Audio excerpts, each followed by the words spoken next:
Welcome banking experience. मेरा नाम है सुरजीत और मैं आपको पढ़ाता हूँ बैंकिंग अवेयरनेस। बैंकिंग अवेयरनेस का आज का हमारा टॉपिक है reserve bank of India, RBI. यह सबसे बड़ा टॉपिक होगा और सबसे बेहतरीन टॉपिक होगा।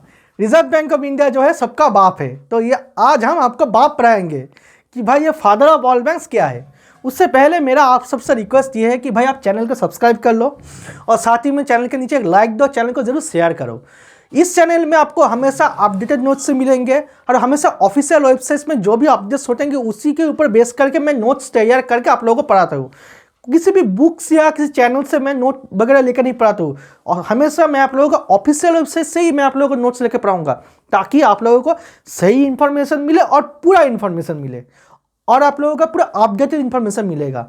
आप लोगों को ऐसा भी हो सकता है कि भाई आप किसी बड़े बड़े चैनल का पूरा वीडियोस फॉलो कर रहे हो जहाँ पर आप लोगों को जाके पूरा सही नॉलेज नहीं मिल रहा। आप लोग मेहनत तो कर रहे हो, आप लोग नोट्स बना रहे हो, आप लोग मेहनत कर रहे हो, लेकिन ऐसा भी हो सकता है कि भाई आप लोग गलत नोट्स बना रहे हो।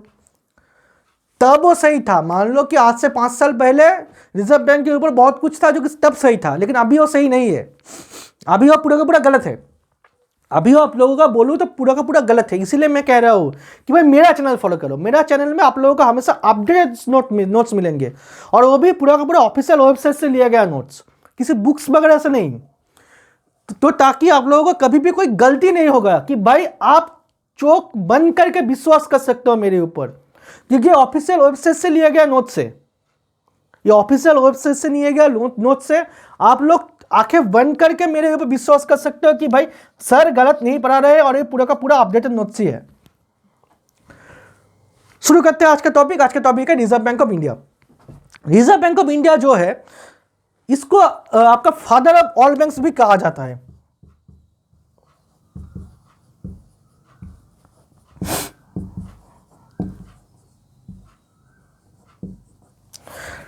रिजर्व बैंक ऑफ इंडिया जो है ना, इसमें इसको आप लोगों का फादर ऑफ ऑल बैंक्स भी कहा जाता है। कभी कभार इसको फादर ऑफ द बैंक्स भी कहा जाता है, फादर ऑफ बैंक्स भी कहा जाता है। जो भी हो भाई, अगर बाप आए तो ये आरबीआई आएगा।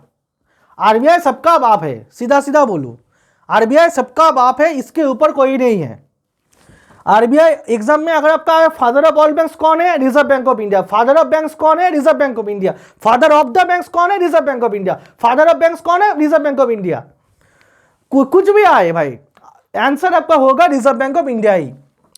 कुछ चीजों में आपका कुछ चीजों में आप लोगों को दिखेगा कि भाई पहले एक्ट आया उसके बाद एस्टेब्लिश हुआ, और कुछ जगह पर आप लोगों को दिखेगा कि भाई पहले एस्टेब्लिश हो गया उसके बाद एक्ट आया। रिजर्व बैंक ऑफ इंडिया में पहले एक्ट आ गया।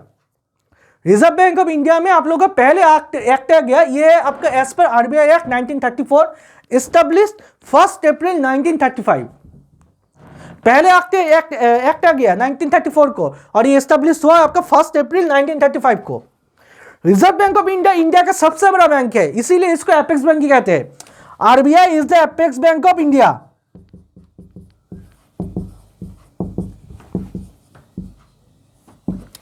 Reserve bank of India is the apex bank of India. ये सबसे बड़ा बैंक है, इसके ऊपर कोई बैंक नहीं है। Reserve bank of India public dealing handle नहीं करते। Reserve bank of India public dealing handle नहीं करते। ये एक रेगुलेटरी बॉडी है, ये सभी बैंकों को गाइडलाइंस देते हैं, रेगुलेट करते हैं। Reserve bank of India public dealing handle नहीं करते, ये रेगुलेटरी बॉडी है, ये सभी बैंकों को गाइडलाइंस देते हैं, उन सबको रेगुलेट करते हैं। रिजर्व बैंक ऑफ इंडिया जो भी गाइडलाइंस देंगे सभी बैंकों को मानना पड़ेगा, उनको पसंद हो या ना हो, उनको पसंद हो या ना हो। रिजर्व बैंक ऑफ इंडिया जो भी गाइडलाइंस देंगे उन सबको यह मानना पड़ेगा। अगर नहीं मानोगे तो बैंक बंद कर देंगे, या तो फाइन करेंगे, या तो बैंक को ही बंद कर देंगे, लेकिन मानना उन्हीं को पड़ेगा। आरबीआई सबका बाप है, इसके ऊपर कोई नहीं है, सीधा सीधा बोल रही हो। रिजर्व बैंक के जो ऑनरेबल गवर्नर्स होते हैं उनके पास बहुत ज्यादा पावर्स होते हैं। पूरा का पूरा हमारे कंट्री का जो फाइनेंशियल जो फ्लो है, जो मनी का जो फ्लो है, जो monetary policy reserve bank of India ने इंट्रोड्यूस किया है, इस पूरा का पूरा मॉनेटरी पॉलिसी को अकेला कंट्रोल करने का पावर रखते हैं हमारी रिजर्व बैंक ऑफ इंडिया का ऑनरेबल गवर्नर। हमारे रिजर्व बैंक ऑफ इंडिया का ऑनरेबल गवर्नर ये पूरा का पूरा पावर रखते हैं कि भाई मॉनेटरी पॉलिसी में क्या क्या चेंजेस लाना है, क्या क्या लाना है, कैसे कैसे मनी आपका मार्केट में आएगा, लोन्स कितने बांटेंगे, सीआरआर कितना आएगा, एसएलआर कितना आएगा, ओएमओ कब यूज करना है, मार्केट स्टेबलाइजेशन स्कीम कब यूज करना है, रेपो कितना होगा, एमएसएफ कितना होगा, रिवर्स रेपो कितना होगा, ये सब के सब अगर चाहे तो रिजर्व बैंक ऑफ इंडिया के ऑनरेबल गवर्नर जो भी है हमारा अभी के लिए शक्तिकांत दास जी है, हमारा honourable governor reserve bank of India का, उनके पास पूरा पावर है कि भाई मनी को जितना चाहे उस हिसाब से फ्लो कर सकते हैं। लेकिन हाँ, उनको सपोर्ट करने के लिए डिप्टी गवर्नर्स भी होते हैं ऑनरेबल, हमारे 4 ऑनरेबल डिप्टी गवर्नर्स है, और साथ ही में कुछ गवर्नमेंट ऑफ इंडिया से भी कुछ लोग उधर होते हैं, रिजर्व बैंक ऑफ इंडिया का भी कुछ लोग उधर होते हैं। मॉनेटरी पॉलिसी में जब मैंने आपको पढ़ाया था कि भाई गवर्नमेंट ऑफ इंडिया का 3 लोग उधर होंगे, और मॉनेटरी पॉलिसी में मॉनेटरी पॉलिसी कमेटी में गवर्नमेंट ऑफ इंडिया का आपका 3 मेंबर होंगे और रिजर्व बैंक ऑफ इंडिया का 3 मेंबर होंगे, ताकि गवर्नमेंट ऑफ इंडिया को भी पता चलता रहे कि भाई आरबीआई में चल क्या रहा है, रिजर्व बैंक ऑफ इंडिया के अंदर चल क्या रहा है। इसीलिए मॉनेटरी पॉलिसी कमेटी में गवर्नमेंट ऑफ इंडिया ने अपना 3 मेंबर रख के रखा है, अपना 3 मेंबर रख दिया कि भाई ताकि उन लोगों को पता चलता रहे कि भाई रिजर्व बैंक ऑफ इंडिया में कितना क्या अपना चल रहा है। हो सकता है कि आगे जाके ये 3 4 हो, 5 हो या 2 हो, कुछ भी हो सकता है भाई। जब होगा मैं आपको बता दूंगा, कि भाई ये क्या है, कितना है अभी के लिए, अभी 3 है। रिजर्व बैंक ऑफ इंडिया आपका आया था आरबीआई एक्ट 1934, एस्टेब्लिश हुआ था 1935। मैंने आपको बोल दिया कि भाई ये एपेक्स बैंक है और ये आपका सबसे फादर ऑफ ऑल बैंक है। रिजर्व बैंक ऑफ इंडिया ही एक अकेला बैंक था जिसने मॉनेटरी पॉलिसी हमारी कंट्री में इंट्रोड्यूस किया है। रिजर्व बैंक ऑफ इंडिया एक अकेला बैंक है जिसने हमारा कंट्री में मॉनेटरी पॉलिसी को इंट्रोड्यूस किया है, वही रेगुलेट करते हैं मॉनेटरी पॉलिसी कमेटी के थ्रू, कुछ भी हो जाए कभी भी आप डरना मत। इंट्रोड्यूस हो, एस्टेब्लिश हो, क्रिएटेड हो, होगा आरबीआई, जुरिस्डिक्शन होगा तो होगा ministry of finance government of India. कभी भी आप लोग डरना मत कि भाई इंट्रोड्यूस लिखा है, एस्टेब्लिश लिखा है, क्रिएटेड लिखा है, ये तीनों का आपका आंसर होगा आरबीआई। बैंकिंग अवेयरनेस में आपका जितना लिमिटेशंस है उसमें इसका जवाब होगा आरबीआई, और आपका जुरिस्डिक्शन आपका होगा ministry of finance government of India. तो इस चीज को लेकर आप लोग घबराना मत। कुछ चीजों में अलग अलग चीजें है भाई, वो ऐसा नहीं है सभी जगह पर आप लोग आरबीआई नहीं कह सकते। इसलिए मैं आप लोगों को नोट्स भी देता हूं कि कहाँ आरबीआई नहीं है, कहाँ क्रिएटेड बाय समवन कोई और है। तो इसके ऊपर आप लोग कभी भी गलती मत करना, आप लोगों को चिंता भी मत करना। मैं आप लोगों को सब पढ़ाऊंगा, वीडियो स्लोली आएगा, लेकिन आएगा जरूर, सब आएगा, चैप्टर वाइज आएगा, ऑफिशियल वेबसाइट से आएगा, अपडेटेड नोट्स आएंगे, इसके मैं आप लोगों को गारंटी देता हूं। Initially the central bank of reserve bank in Kolkata, चलो मैं आपको पढ़ा देता कि भी इसका चक्कर क्या है। 1934 देखो, पहले आप लोग ये देखो कि भाई ये लिखा है आपका 1934 का मतलब क्या है, तब हमारी कंट्री को फ्रीडम नहीं मिला था, तब हमारी कंट्री को 1934 में फ्रीडम नहीं मिला था। तो 1934 के पहले तो आप ये नहीं कह सकते ना कि भाई रिजर्व बैंक ऑफ इंडिया कहां से आया भाई, इंडिया ही तो नहीं था, इंडिया ही तो है 1947 के बाद, 1947 के बाद आपका इंडिया आया। तो इसीलिए तब आपको कहा जाता है central office of reserve bank, तब आप लोग इसका हमारी कंट्री का सेंट्रल बैंक कहा जाता था, रिजर्व बैंक को हमारी कंट्री का सेंट्रल बैंक कहा जाता था। तब फ्रीडम से पहले, हमारी कंट्री का फ्रीडम से पहले रिजर्व बैंक ऑफ इंडिया का हेडक्वार्टर था, मतलब भारत का हेडक्वार्टर था कलकत्ता में, भारत का हेडक्वार्टर था आपका कलकत्ता में, जिसको मूव कर दिया गया 1937 पे मुंबई पे, परमानेंटली मूव कर दिया गया। मतलब 1937 में आप लोगों का मुंबई में ये आपका पूरा का पूरा परमानेंटली एस्टेब्लिश हो गया, और अभी भी वही है, अभी भी आपका वही है, ये देखो अभी भी वही है, HQ है आपका Mumbai. Total central board of directors में आपके लोगों का होता है 21 member. Reserve bank of India का जो central board of the directors है, अगर आप गूगल पे जाओगे, इमेजेस में सर्च करोगे तो आपको मिल जाएगा 21 डायरेक्टर में कौन से पोस्ट का कौन रहता है। एक तो रहते हैं आपका ऑनरेबल गवर्नर, 4 होगा आपका डिप्टी गवर्नर, और भी बहुत सारे स्टाफ्स होते हैं। उसका लिस्ट आप लोगों को जरूरी नहीं है, इसीलिए मैंने सिर्फ ये लिख दिया कि भाई 21 मेंबर है, उसका लिस्ट आप लोगों को जरूरी नहीं है, इसलिए मैंने बस इतना लिख दिया कि भाई 21 मेंबर होगा, और जो भी लिस्ट होगा वो करंट अफेयर्स के तहत आपका आएगा, क्योंकि चेंज होते रहेगा ना भाई, डिप्टी गवर्नर चेंज होते रहते हैं, गवर्नर चेंज होते रहते हैं। आज मैंने 21 मेंबर का नाम लिख दिया, 6 महीने बाद तो उन लोगों का नाम चेंज हो जाएगा, 1 साल बाद तो नाम चेंज हो सकता है ना, तो तब आप लोगों को प्रॉब्लम होगी, आप लोग यही रट्टा मार के चले जाओगे एग्जाम में, गलत जवाब, मतलब सही जवाब तो उधर होगा लेकिन आप लोग छाती ठोक कर गलत जवाब करके आ जाओगे।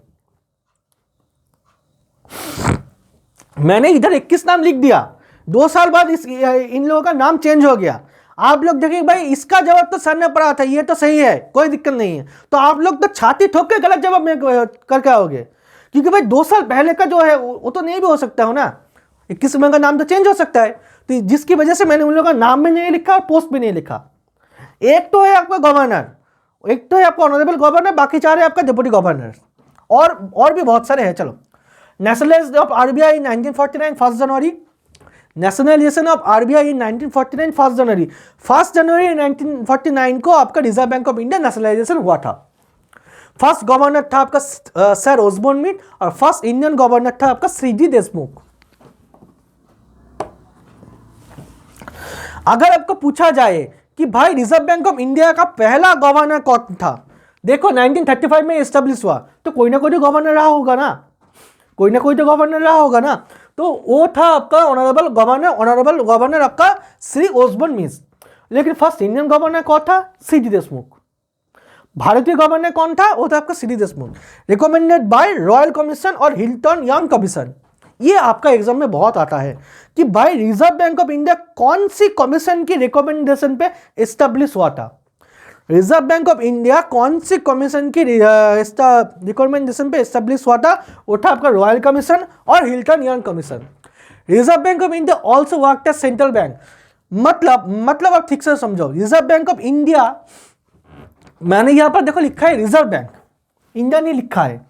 रिजर्व बैंक जब 1947 से पहले, जब हमारा जो आपका देश जब फ्रीडम नहीं मिला था, या 1947 के बाद भी 1949 आप लोगों को दिख रहा होगा भाई, कुछ दिनों के लिए पाकिस्तान की रिजर्व बैंक की तरह काम किया था, मतलब रिजर्व बैंक का पाकिस्तान की तरह रिजर्व बैंक ऑफ इंडिया काम किया था। Reserve bank of India reserve bank of Pakistan की भी रिजर्व बैंक था कुछ दिनों के लिए, 1948 तक था। बर्मा के लिए था आपका अप्रैल 1947 तक, पाकिस्तान के लिए था जून 1948 तक। और जब बांग्लादेश जब बनाया गया, जब मुक्ति युद्ध हुआ, जब बांग्लादेश जब बनाया गया, तब भी बांग्लादेश में कोई रिजर्व बैंक नहीं था, नया कंट्री है, कहां से होगा? तब भारतीय जो इंडियन जो गवर्नमेंट था, उन्होंने रिजर्व बैंक ऑफ इंडिया पर उधर भेज दिया कि भाई जाओ आप जाके पूरा का पूरा स्ट्रक्चर तैयार करके आओ। तब आपका आ गया बांग्लादेश 1972 से दिसंबर 1975 तक, ये आपका कुछ 3 साल के आसपास reserve bank of India, Bangladesh का भी रिजर्व बैंक ऑफ बांग्लादेश था, इंडिया का भी था लेकिन बांग्लादेश का भी था।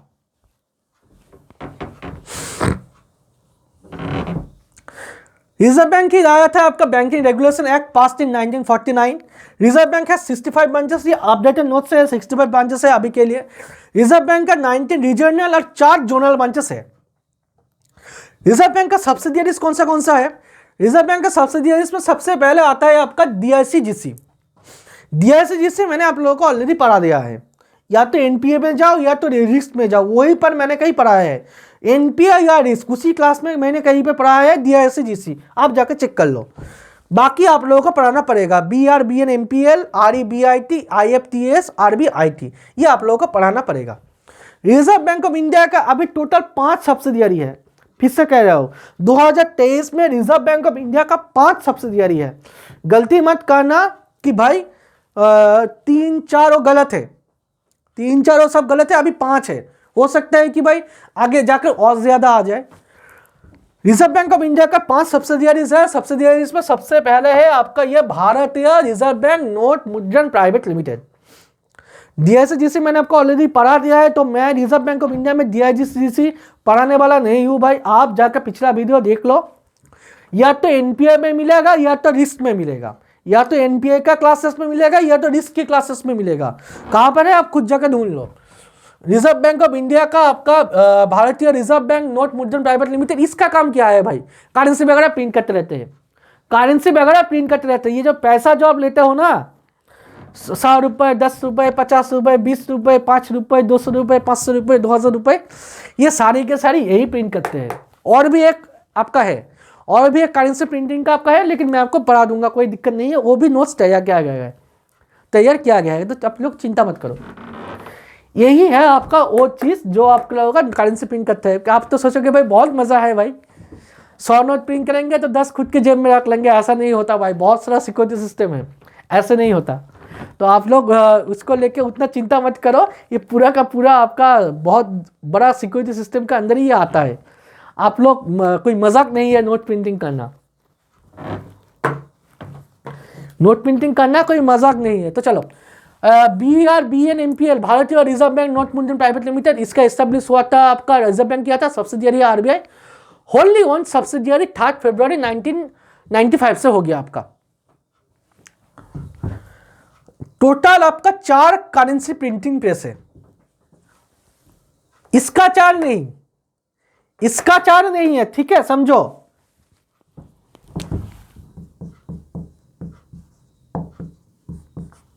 ये इंडिया का है,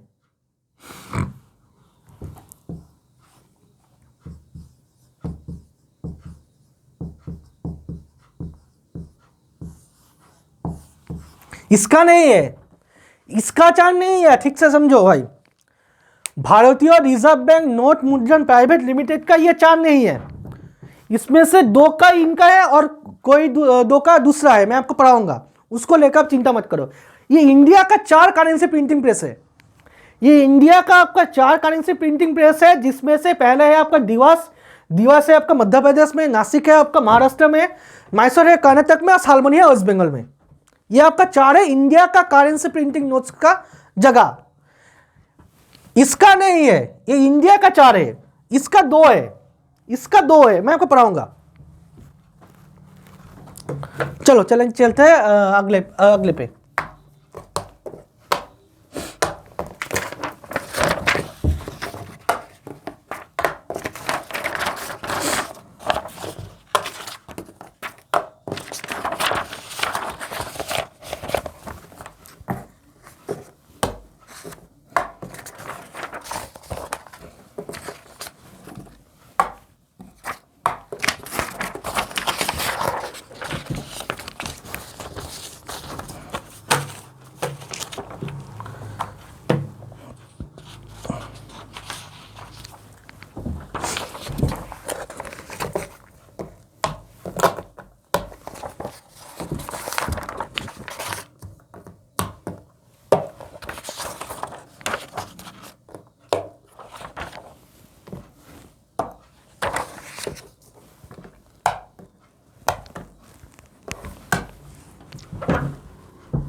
दिवस और नासिक, मैंने आपको बोला था ना कि भाई 4 है, 4 में से इंडिया का 4 करेंसी प्रिंटिंग प्रेस है।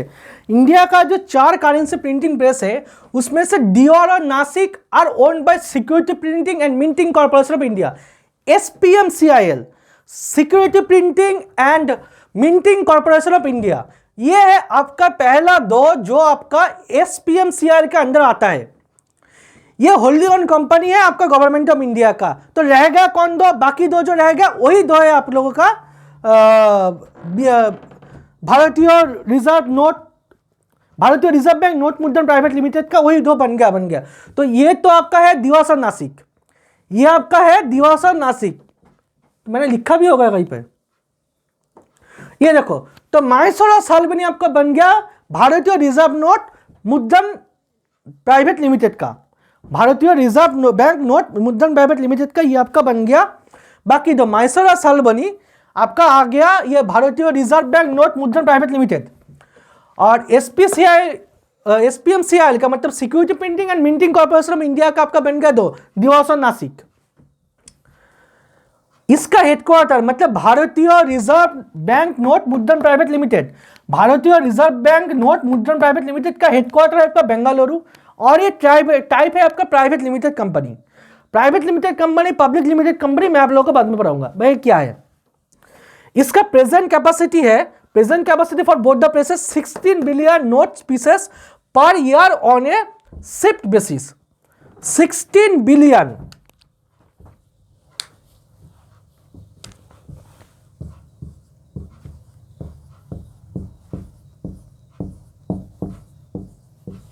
ये बन गया आपका 16 बिलियन। ये बन गया आपका 16 बिलियन। प्रेजेंट कैपेसिटी है for both the presses 16 billion note per year on A 2 shift basis, मतलब 2 शिफ्ट मिलाकर ये एक साल में आपका इतना नोट आप लोगों का प्रिंट करता है। इतना नोट प्रिंट करने का इन लोगों के पास कैपेसिटी है। ये आपका BRBNMPL मतलब भारतीय रिजर्व बैंक नोट मुद्रण प्राइवेट लिमिटेड का ये बन गया आपका पहले का जो भी आपका नोट था BRBNMPL। इसका जो भी है आप लोगों का ये नाम आता है नॉर्मली देवास और नासिक और हेडक्वार्टर आता है और कुछ ज़्यादा इस पर नहीं आता है। इसके बाद जो टॉपिक है ना आपका ये SPMCIL ये जो है ना आपका देवास और नासिक का BR, इसका तो बन गया 12 साल बनी, ये हो गया हेडक्वार्टर बन गया। लेकिन ये बहुत बड़ा टॉपिक है SPMCIL देवास और नासिक का जो है ये लोग सिर्फ और सिर्फ करेंसी प्रिंटिंग नहीं करते। Security Printing and Minting Corporation of India ये सिर्फ और सिर्फ आप लोग करेंसी प्रिंटिंग नहीं करते, ये और भी बहुत कुछ करते हैं। ये और भी आप लोगों का बहुत कुछ करते हैं और भी बहुत कुछ क्या क्या करते हैं। चलो ये आप लोगों का एस्टेब्लिश हुआ था 13 जनवरी 2006 को। ये आप लोगों का एस्टेब्लिश हुआ था 13 जनवरी 2006 को। इसका हेडक्वार्टर है न्यू दिल्ली में। ये 2 जगह पर आप लोगों का पैसा प्रिंट करते हैं, देवास और नासिक में ये 2 जगह पर पैसा प्रिंट करते हैं। BRBNMPL मतलब भारतीय रिजर्व बैंक नोट मुद्रण प्राइवेट लिमिटेड मैसूर सालबनी में इन लोगों का करेंसी प्रिंटिंग का प्रेस है। SPMCIL Security Printing and Minting Corporation of India का करेंसी प्रिंटिंग प्रेस है आपका देवास और नासिक पे। करेंसी प्रिंटिंग प्रेस को CPP कहा जाता है और सिक्योरिटी प्रिंटिंग प्रेस को SPP कहा जाता है। सिक्योरिटी प्रिंटिंग प्रेस में है आपका नासिक और हैदराबाद में। सिक्योरिटी प्रिंटिंग प्रेस है आपका नासिक और हैदराबाद में। इंडिया गवर्नमेंट मीन्स है आपका मुंबई पे, मतलब ये सबके सब आपका इसी के अंदर आ रहा है SPMCIL के अंदर की। इंडिया गवर्नमेंट का मीन्स आपका है मुंबई में, हैदराबाद में, कोलकाता में, नोएडा में, मतलब 4 जगह पे आपका IGM है। इंडिया गवर्नमेंट मीन्स 4 जगह पे आप लोगों का IGM है। IGM क्या है आप लोग बोलोगे, मीन्स वगैरह जो होता है ना वही ये लोग कहते हैं। इसके बाद जो आपका लोगों का है आपका मेडलियन मतलब है मेडल, भारत रत्न, पद्म भूषण, पद्मश्री, ये जो आपका जो है ना ये जो मेडल्स वगैरह जो बड़े बड़े जो मेडल्स होते हैं ये मेडल्स भी आपका ये SPMCIL करते हैं। SPMCIL भी वही लोग है जो कि इसको पिघला कर मेडल्स बनाते हैं। ये जो मेडलियन है इसका आपका जो जहां पर ये बनाया जाता है वो कलकत्ता में आप लोगों का बनाया जाता है। भारत रत्न, पद्म भूषण ये बनाया जाता है। और भी आपका वेस्टर्न मेजर्स जो कि आप लोगों का बहुत ही बेहतरीन जो वेट्स वगैरह जो है, मतलब छोटा बहुत ही बेहतरीन जो वेट्स है ना ये SPMCIL बनाते हैं। ये भी आप लोगों का SPMCIL बनाता है वेस्टर्न मेजर्स। इसका है आपका IGM मुंबई में। ये जो IGM जो मुंबई है वहीं पर ये लोग आपका वेट्स वगैरह बनाता है। बुलियन का मतलब क्या है, स्टैंडर्ड गोल्ड बार्स। हमारा कंट्री जो ट्रेजरी है ना वहाँ पर आप लोगों का सोने का बड़ा बिस्किट है। बिस्किट तो छोड़ो, आप ब्रिक्स भी कह सकते हो, इतना बड़ा बार मिलेगा। यह सब कौन बनाता है, ये भी आपका ये SPMCIL बनाता है। ये बुलियन वगैरह बनाता है आपका IGM मुंबई में, इंडियन गवर्नमेंट मीन्स के द्वारा आपका बनाया जाता है। सिक्योरिटी पेपर मिल, पैसे वगैरह का जो पेपर है ना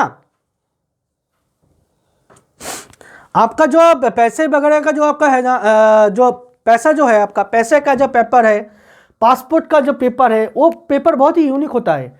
करेंसी का जो पेपर है, पासपोर्ट का जो पेपर है ना ये बहुत ही आपका यूनिक पेपर होगा। ऐसा ही नहीं कि भाई कोई भी पेपर आप लोगों का बाजार से ले आए उसके ऊपर प्रिंट करके बाजार में छोड़ दिया, ऐसा नहीं होता। वो पेपर आप लोगों को बाजार में मिलेगा भी नहीं। ये जो पेपर्स होते हैं ना सिक्योरिटी पेपर मिल, ये भी आपका है नॉर्मन्नापुरम में। ये भी आपका SPMCIL ही आप लोगों का बनाते हैं, मतलब पेपर भी खुद बनाएंगे, इंक भी खुद बनाएंगे, करेंसी प्रिंटिंग भी खुद करेंगे। ये देखो इंक भी बनाता है, चलो मैं आपको पढ़ाऊंगा। मतलब SPMCIL के पास बहुत ज्यादा पावर है, इन लोगों से बहुत ज्यादा पावर है। मतलब भारतीय रिजर्व बैंक नोट मुद्रा प्राइवेट लिमिटेड के ऊपर इन लोगों के पास सबसे ज्यादा पावर है। Security Printing and Minting Corporation of India, मतलब खुद ही पेपर बना लिया पैसा छपाने के लिए, खुद ही इंक बना लिया पैसे छपाने के लिए, और खुद ही पैसे छाप के भी बाजार में छोड़ दिया। मतलब सबके सब ये खुद ही कर लेंगे भाई। इनके पास 2 करेंसी प्रिंटिंग का प्रेस है, मैंने आपको पढ़ा, दिवास और नासिक है। इंक भी ये लोग बनाते हैं मध्य प्रदेश में। पासपोर्ट के लिए, वीजा के लिए, करेंसी वगैरह के लिए भी आपको इंक की जरूरत है। ऐसा तो नहीं है कि बाजार में जाओगे भाई 15 रुपए के इंक दे दो मुझे पैसा छपाना है, ऐसा तो नहीं होगा ना।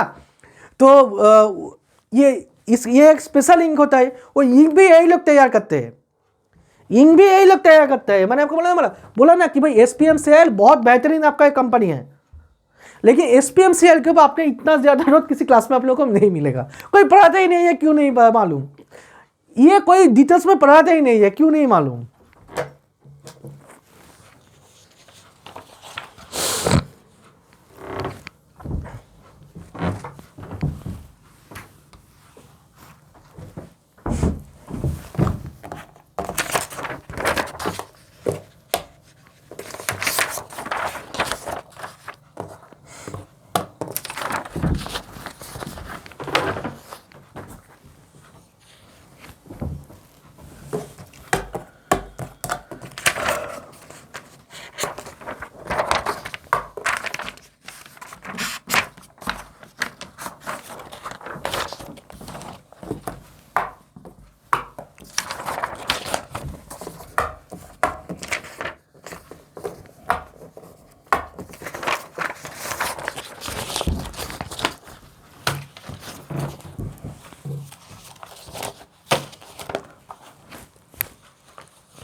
नेक्स्ट टॉपिक आपका जो आ गया, नेक्स्ट जो आप लोगों का है वो आ गया आपका ReBIT, Reserve bank information technology private Limited. Reserve bank information technology private limited ReBIT, ये फाउंडेड हुआ था आपका 2016 में। वर्क करेगा आपका सेफगार्ड RBI एसेस from cyber threats, developing cyber resilience for banking sector, manage and deliver IT projects. मतलब हमारी जो रिजर्व बैंक का जो बड़ा बड़ा जो सर्वर्स जो होते हैं ना, बैंक का जो सर्वर्स होता है, रिजर्व बैंक का जो सर्वर्स होता है, जो भी CPU वगैरह होता है, जो भी कंप्यूटर वगैरह होता है, उसमें तो बहुत ज़्यादा साइबर थ्रेट्स भी होता है कि भाई कोई आकर उसको हैक कर लेगा, कोई हैक कर भी सकता है। तो इन लोगों को हैकिंग से बचाना है। ये लोग खुद भी हैकर है, लेकिन व्हाइट लेवल का हैकर है। ये लोग भी हैकिंग करते हैं, लेकिन अच्छे काम के लिए हैकिंग करते हैं। ये लोग पूरा का पूरा सिक्योरिटी सिस्टम डेवलप करते हैं ताकि कोई भी इस चीज़ को हैक नहीं कर सकते कि भाई आपके अकाउंट से किसी दूसरे ने पैसा लेकर निकाल दिया। रिजर्व बैंक ऑफ इंडिया की सर्वे को क्रैश करा दिया, मान लो पूरे के पूरे इंडियन इकोनॉमी को ही क्रैश करा देंगे। ऐसा किसी ने मान लो कि कोई जो बड़े जो बैड पर्सन जो है उन्होंने सोचा कि भाई ये तो हम लोग करेंगे। तो इन सभी थ्रेट से reserve bank information technology private limited ReBIT इन सबको बचाती है। बैंकिंग सेक्टर का जो भी आपका साइबर रेजिलियंस है वो भी करते हैं, डिलीवर करते हैं IT प्रोजेक्ट्स को। बड़ा बड़ा मान लो आपका सर्वर चाहिए, भाई नया सर्वर बनाना है तो उसके लिए तो कोई कंपनी चाहिए ना जिसके ऊपर आप विश्वास कर सकते हो कि भाई जो आप लोगों को सही सॉल्यूशन दे, प्रॉपर इंस्टॉलेशन हो, कोई उसको हैक ना कर पाए, प्रॉपर जो मैनेजमेंट होना चाहिए, पूरा का पूरा कॉर्पोरेट स्ट्रक्चर होना चाहिए, सभी गाइडलाइंस फॉलो होना चाहिए, कोई लॉ नहीं ब्रेक होना चाहिए। कहाँ से यह सामान आएगा, सस्ते में सामान आना चाहिए लेकिन सही सामान लाना चाहिए। ये सारी चीज़ों के लिए ये आपका reserve bank information technology private limited को 2016 में फाउंडेड किया गया ताकि आप लोगों को साइबर थ्रेट से बचाया जा सके। उसके बाद है आपका Indian financial technology and allied services, IFTAS. ये wholly owned subsidiary of RBI, wholly acquired by RBI in 2019, मतलब उससे पहले कुछ गवर्नमेंट ऑफ इंडिया का कुछ आपका हिस्सा था। अभी गवर्नमेंट ऑफ इंडिया का कोई भी हिस्सा नहीं है, पूरा का पूरा रिजर्व बैंक ऑफ इंडिया का ही है। एस्टेब्लिश हुआ था आपका फरवरी 2015 को, recommended by Rangarajan committee. It's a not for profit committee, मतलब ये जो कंपनी है ना इप्तास, ये कोई प्रॉफिट के लिए बनाया नहीं गया है, किसी दूसरे काम के लिए बनाया गया है। Under section 18 of Indian Companies Act 2013 के तहत ये बनाया गया। प्रोडक्ट से आपका नेफ्ट आरटीजीएस, नेफ्ट आरटीजीएस मैं पढ़ाऊंगा, मतलब नेफ्ट आरटीजीएस ये जो करते हो ना ये सब यही बनाते हैं, इप्तास वगैरह बनाता है, इप्तास वगैरह बनाता है, उसी को वही रन करते हैं ये सब। आपका national electronic funds by real time gross settlement, ये भी ये जरा, और है आपका आरबीआईटी, रिजर्व बैंक इनोवेशन हब। ये सीधा सीधा बोलूँ कि बैंकिंग सेक्टर में नया नया इनोवेशन लाने के लिए, कुछ क्रिएटिव लाने के लिए, ताकि सभी लोग जाकर उधर जो भी काम पाए उन लोगों का कुछ नया नया आ जाए, ताकि बैंकिंग सेक्टर का जो भी आपका टेक्नोलॉजी है और डेवलप हो, बैंकिंग सेक्टर का जो भी है उसमें कुछ नया नया इनोवेशन आए और डेवलप हो, इसलिए बनाया गया है। ये wholly owned subsidiary of RBI है, लॉन्च ऑन 24 मार्च 2022, मतलब एक साल पहले ये लॉन्च हुआ है। Under section 8 of the Indian Companies Act 2013, initial capital था इसका 100 करोड़, वर्क था to bring world class innovation across the financial sector. To bring world class innovation act financial sector में वर्ल्ड क्लास इनोवेशन लाने के लिए मैंने आपको बोला कि ताकि कुछ नया नया इनोवेशन हो, ताकि और भी ज़्यादा सिक्योरिटी मिले, और भी ज़्यादा सुविधा मिले, इजी हो जाए फाइनेंस को, कोई हैक ना कर पाए लेकिन आप इजीली यूज़ कर सकते हो। ये चीज़ें लाने के लिए इसको आपका बनाया गया रिजर्व बैंक इनोवेशन हब। जो भी था रिजर्व बैंक की था इतना ही था और नहीं है, जो भी था रिजर्व बैंक का था इतना ही था और नहीं है। रिजर्व बैंक के ऊपर मैंने DICGC मैंने इस क्लास में नहीं पढ़ाया, लेकिन NP और इसकी क्लास में आपको DICGC मिल जाएगा। ये जो भी है ये पूरा का पूरा ऑफिशियल वेबसाइट से लिया गया है, तो गलती की कोई गुंजाइश नहीं, आप लोग निश्चिंत होकर ये पढ़ सकते हो। और ये पूरा का पूरा अपडेटेड नोट्स है, ये पूरा का पूरा आप लोगों का अपडेटेड नोट्स है, तो आप लोग कोई चिंता मत करो कि भाई पुराना नोट्स से क्या है, ऐसा नहीं है, आप लोग चिंता मत करो।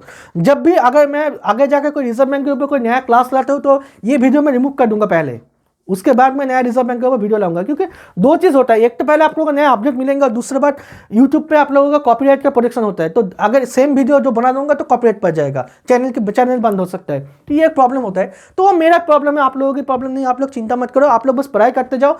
जो भी स्क्रीनशॉट ले आए उसको कॉपी में एंट्री कर लो, साथ में एक बार पुराने क्लासेस भी देख लो, रट्टा मत मारना। कोई भी सवाल हो कमेंट सेक्शन में डालो, कोई भी सवाल हो कमेंट सेक्शन में डालो, मैं वीडियो बनाकर आप लोगों का जवाब दे दूंगा, उसकी चिंता मत करना। मेरे पास जो ऑफलाइन बेचेस चलते रहते हैं वहाँ पर भी बहुत सारे सवाल आते रहते हैं, मैं वही सवालों को दिमाग में रखकर ही ये सारे क्लासेस बनाती हूँ। तो आप लोगों को चिंता मत करना उसको लेकर कि भाई क्या है क्यों है, सारे सवाल का जवाब नहीं मिला, सवाल का जवाब मिलेगा भी नहीं, तो आप लोग उसकी चिंता मत करना। आप लोग बस पढ़ाई पर ध्यान दो, बाकी सब मुझ पर छोड़ दो, मैं आप लोगों को सब पढ़ा दूंगा, इसकी चिंता मत करो। पूरा मेरे अगर डिटेल्स में नॉलेज मिलेगा, अपडेटेड नॉलेज मिलेगा, सही नॉलेज मिलेगा। चैनल को सब्सक्राइब कर लो, और साथ ही में अगर आप लोगों को किसी वजह से चैनल दिख नहीं रहा है